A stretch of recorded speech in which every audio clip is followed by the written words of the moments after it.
Hello students, in our previous videos we have seen about elements, about the fundamental particle found in elements, and the most important particle which we have to consider in chemistry are the electrons. As you know, electrons revolve around the orbits around the nucleus. There also orbits are also called energy levels, and then according to a law which we have studied, and the placement of electrons around the nucleus is also known as electronic configuration, and we have learnt about taking out the electronic configuration.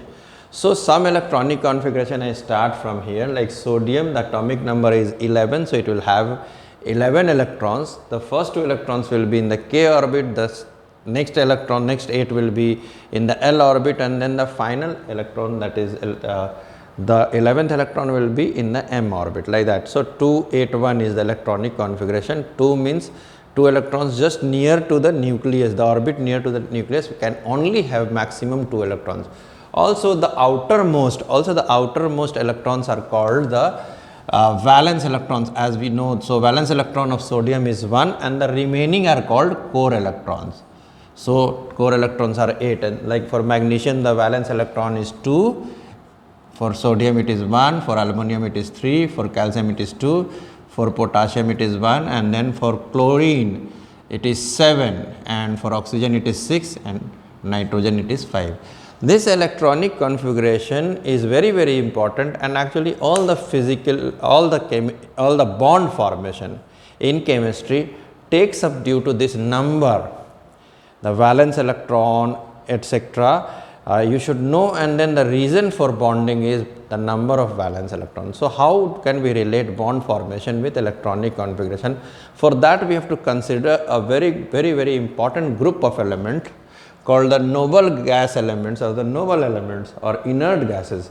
If you have a look on the configuration of them, Sachin, can you see the first orbit contains 2, next 2 8, next 2 8 8, next 2 8 18 8, 2 8 18 18 8, 2 8 18 32 18 8. So what is exactly visible here in the electronic configuration from neon to radon? What is similar in all? Can you say? Each has 8 in the outermost orbit. Very good. Can you say that loudly? Very good. Let us give a hand. Very good. What are the number of electrons? 8 electrons. So 8 electron is there in them. Now imagine that these elements are inert, and the reason for their inertness is the stable electronic configuration of them. Now imagine if you see somebody who is very stable, very inert, very relaxed, then you also want to become like that. And once you have found out the reason that okay, 8 electrons should be in the outermost orbit, then we can be stable.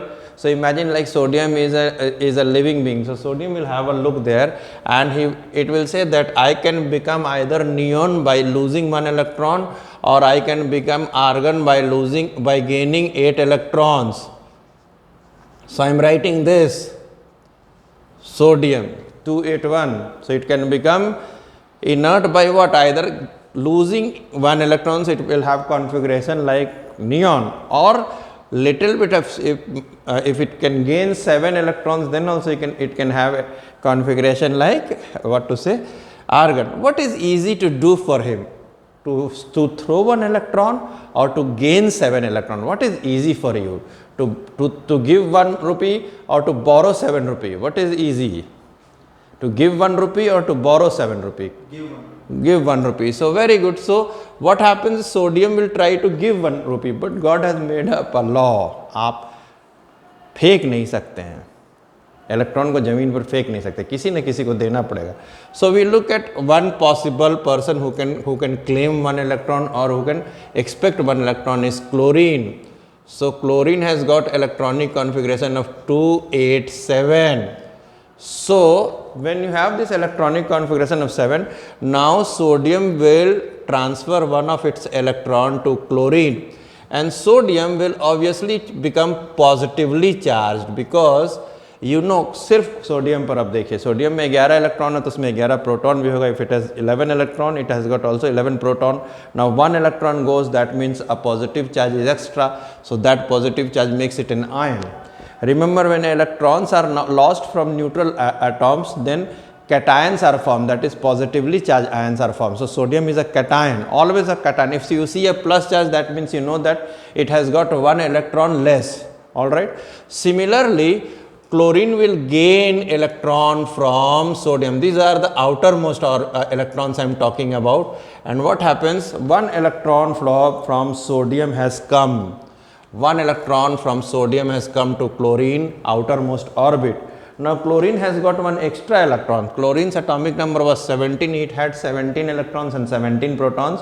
But now what has happened? One electron from sodium has come. That means it is having an extra electron. So they both get oppositely charged and a bond is formed and sodium chloride is formed.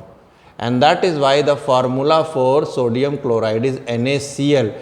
Now we don't write the charges. This is sodium chloride. Sodium chloride.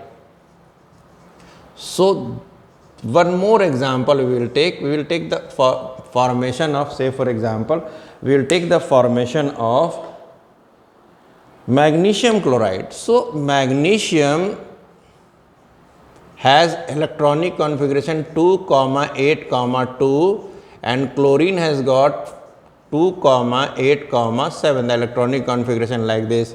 Now here there is a problem. Magnesium has to donate 2 electrons, but chlorine needs only 1 electron. In such circumstances, if you know, you will raise the hand. Do you know what has to be done? What will happen? What chlorine will do?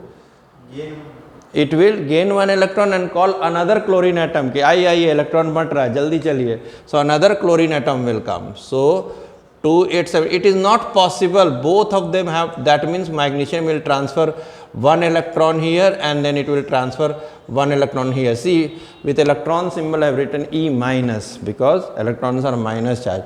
So now the formula is Mg, since it has lost, single atom of Mg has lost 2 electrons. It has got plus charge. Alright, and Cl, one Cl has got only 1 electron from sodium. One chlorine has got only 1 electron from sodium. So now what is happening?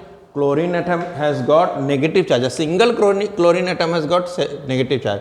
So there is one more chlorine atom. So instead of writing here, I will write like this 2.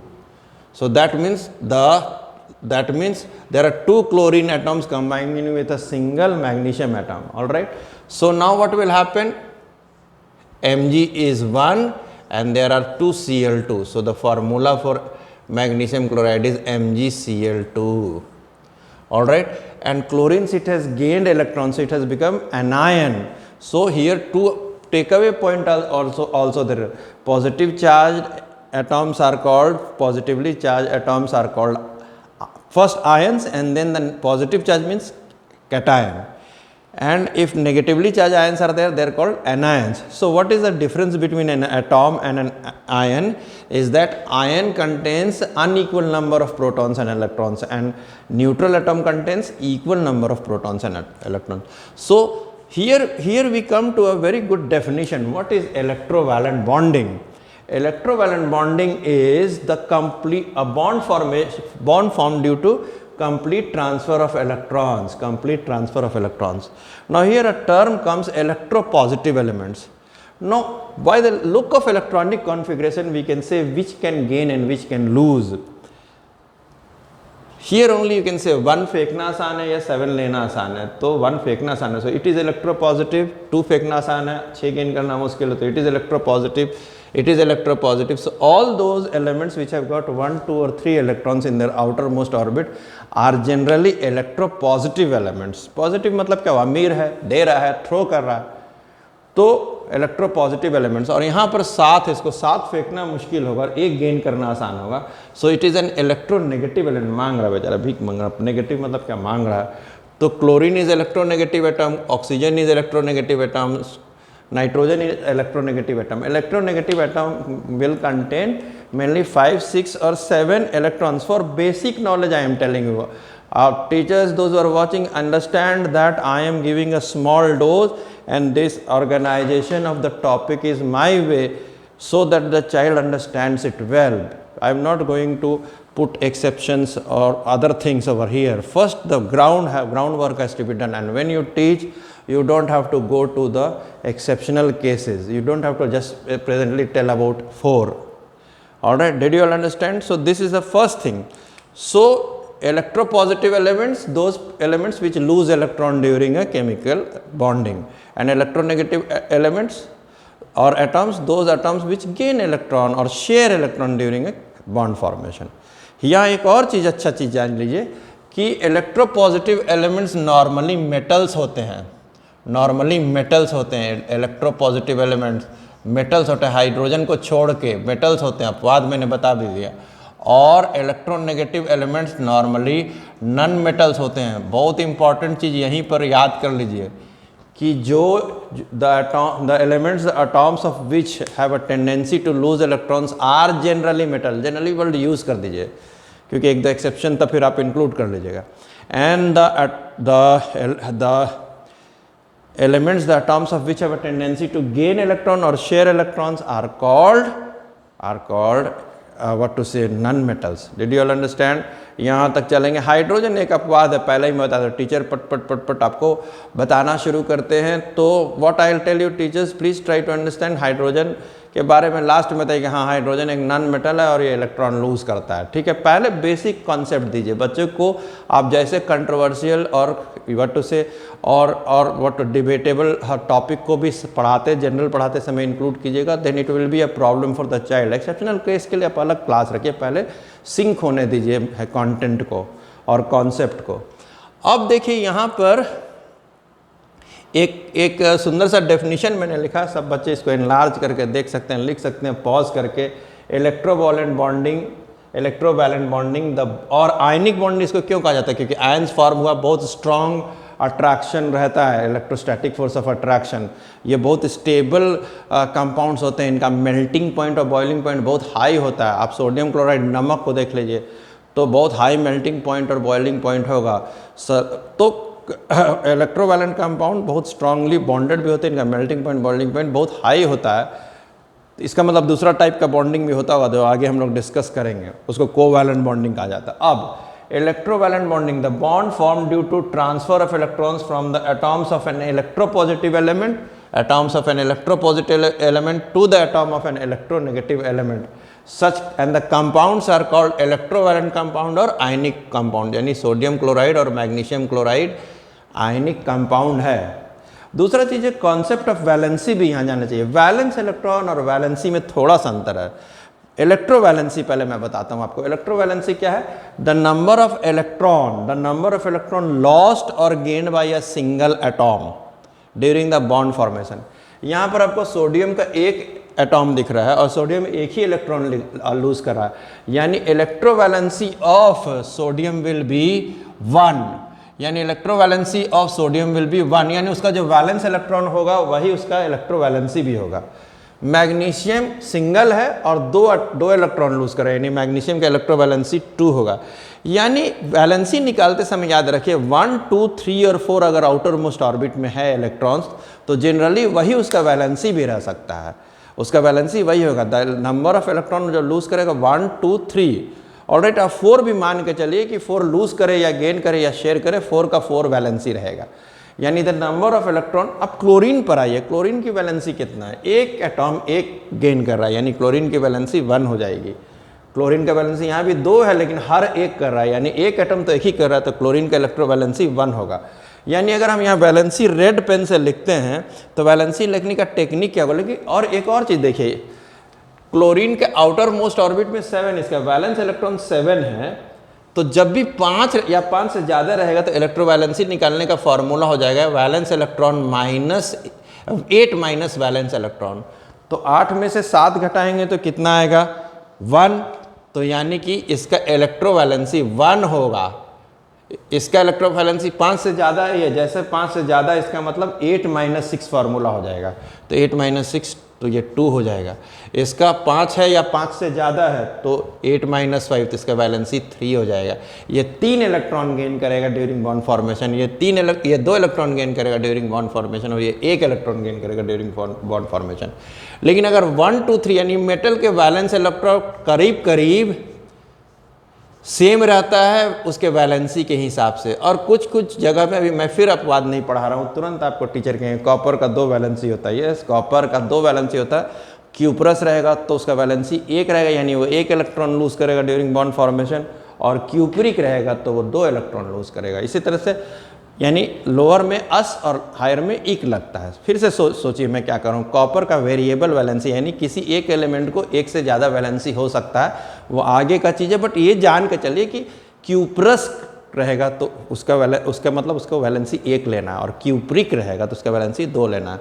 उसी तरह से ferrous रहेगा तो उसका valency 2 लेना, और ferric रहेगा तो उसका वैलेंसी 3 लेना। एनीवे, अब चले कि अगर आपको वैलेंसी मालूम हो गया है तो आप फार्मूला जनरेट कर सकते हैं।